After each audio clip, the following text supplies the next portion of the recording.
রাত মোবাইল টিপে, সকাল 9টা থেকে মোবাইলের মাঝে চার্জ নাই, মোবাইলের মাঝে চার্জ হাসান ভাইয়ের ভিডিও নাই। সবাই এবার বেশি মাইকিং বেশি share চলে সকাল 8টা থেকে বিকাল 4টা পর্যন্ত, কারেন্ট থাকবে না। এবার টেনশন আছে না নাই? সারাদিন কারেন্ট থাকবে না, আর যদি কারেন্ট না থাকে আমার মোবাইলটা বন্ধ হয়ে যাবে, আর ওই পারে কথা বলা যাবে না। এবার ওই পার থেকে রাগ করবে কি করবে না?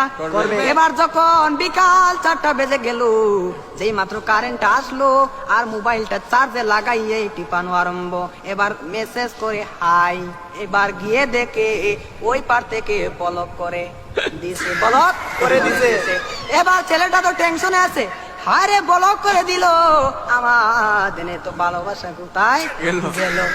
এবার 2 দিন পরে ব্লকটা খুললো, 2 দিন পরে ব্লকটা খুললো। এই 2 দিনের মাঝে ছেলেটার আরেকটা হয়ে গেছে, আরেকটা হয়ে গেছে। এবার মেয়েটা বলে তোমার সাথে আমি পালিয়ে যাব, আমাদের বাড়িতে মানবে না, চলো আমরা পালিয়ে যাই। আমি রাগ করেছিলাম, আমার রাগ তুমি কেন ভাঙ্গাও না? আর ছেলেটা রাগ কি ভাঙ্গাবে, এই 2 দিনের মাঝে আর একটা কপালের মাঝে জয়টা গেছে। ওই মেয়েটা বলে চলো আমরা পালিয়ে যাই, ছেলে বলে চলো। এবার ছেলেটা মনে মনে ভাবে তোমার একটা শিক্ষা দিতে হবে। এবার মেয়েটা সকালে স্টেশনের মাঝে গাড়ি গুটি লইয়া রেডি। এবার ছেলেটা তো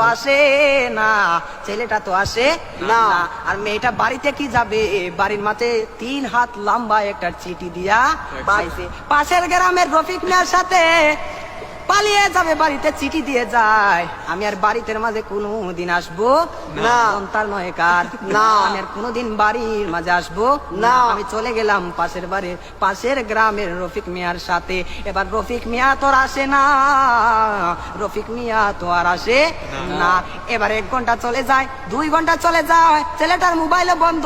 মেয়েটা তো আর বুঝার বাকি হলো না, আমাকে চলে গেল ছাড়িয়ে, আমাকে ফাঁকি দিল। এখন তো মরা ছাড়া আর কোনো উপায় নাই। পরের দিন সকালে মাইকের মাঝে আওয়াজ শোনা যায়, সকলে পড়ি ইন্না লিল্লাহি ওয়া ইন্না ইলাইহি রাজিউন।